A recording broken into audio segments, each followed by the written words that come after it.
Bien, bien, bien, bien, bien. Salut à tous, vous êtes sur SNA et nous sommes de retour pour un nouvel épisode de Sport avec les stars en compagnie d'un expert, un spécialiste du football. C'est le journaliste Malik Traoré. J'ai hâte qu'on découvre ensemble le sport qu'il pratique, c'est le paddle. Allez, c'est parti, on y va. Mon cher Malik, salut. Salut Florel, comment tu vas? Ça va et toi? Ça va. Je vais vous faire découvrir le paddle aujourd'hui. Alors c'est pas du tennis, mais c'est vraiment fun. Ça ressemble, c'est vrai. On n'est pas trop loin, mais tu vas voir quand même qu'il y a quelques spécificités. D'ailleurs, j'ai ta raquette. Tu vois que la raquette, elle est totalement différente d'une raquette de tennis. Exactement. Mais honnêtement, on va s'éclater. Je vais te battre aussi, j'espère. Oh, Ça va venir, ça va venir. je suis Allez, nulle. vas-y.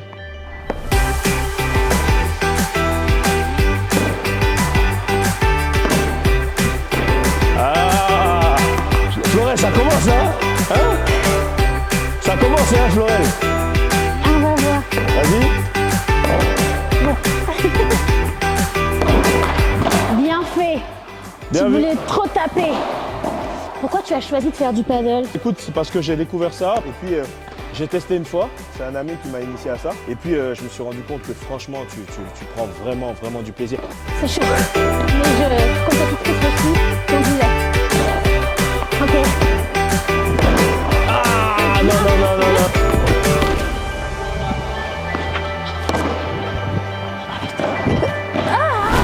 On se resserre la main.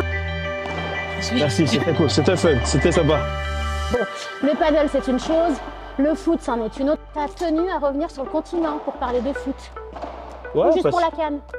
Non, c'est pas juste pour la CAN. La Côte d'Ivoire, c'est pas un hôtel pour moi, c'est ma maison. Donc, c'est toujours important de revenir aux racines pour apporter sa modeste contribution. C'est pas une parenthèse dans ma vie, c'est au contraire une nouvelle étape. Ça se passe bien, ça fait un an là. Ouais, ça fait un an. On peut faire un petit bilan. Le bilan plus que positif parce que la Coupe d'Afrique évidemment, Ouais. avec tout ce que tu sais, les éliminatoires de la CAN pour finir l'année, quelques matchs éliminatoires de la Coupe du Monde, ça va être sympa. Qu'est-ce que ça change de commenter le foot en Afrique, en Côte d'Ivoire? Ce qui a changé dans ma vie, c'est d'avoir pu accompagner cette équipe nationale de Côte d'Ivoire à la victoire pour la première CAN en Côte d'Ivoire depuis 40 ans. Et ça, pour moi, ça restera jamais gravé. Quels souvenirs tu gardes toi, principaux? Le premier souvenir, ce serait la cérémonie d'ouverture, parce qu'on a attendu depuis tellement longtemps. On a eu l'attribution de ces CAN en 2014, 2013, à plus de 10 ans quand même. Le deuxième souvenir, forcément, la défaite face à la Guinée équatoriale, le 4-0. Alors je dis tout est fini. Ah, c'était pas 5? Non, 4. Donc ça, c'était vraiment un souvenir douloureux. Douloureux. Et puis le dernier souvenir, je dirais le match contre le Mali. Le foot africain, comment il se porte? selon Le toi football africain va plutôt bien. Quand à la dernière Coupe du Monde, tu as une équipe qui va en demi-finale, une autre qui va en huitième, en l'occurrence le Sénégal. C'est qui va en demi, c'est bien entendu le Maroc. La CAN justement prochaine, ça va se passer au Maroc. Comment tu la vois? Comment tu la sens? Qu'est-ce que tu perçois? Moi, ce que je perçois, c'est que ça va être une magnifique CAN en termes d'infrastructure. Pouvoir aller à Rabat, Marrakech, Casa, c'est quand même des villes extraordinaires. Et je pense que le Maroc, qui, rappelons-le, futur organisateur co-organisateur de la Coupe du Monde 2030, a à cœur de montrer que voilà, elle sait encore une fois organiser des événements d'envergure internationale. Le principal défi, ce qui est souvent le cas, je pense, dans les pays du Nord, c'est d'arriver à avoir de l'affluence sur tous les matchs. Et c'est une problématique, c'est pas une critique.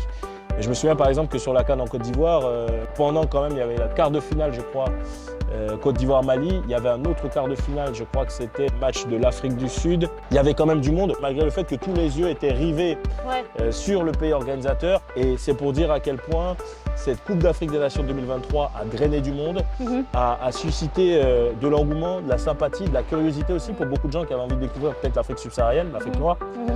Et ça va être le principal défi pour le Maroc parce que sur la question des infrastructures, on est bien d'accord que le Maroc est prêt et va nous offrir une CAN XXL. Merci Malik. Merci Florel.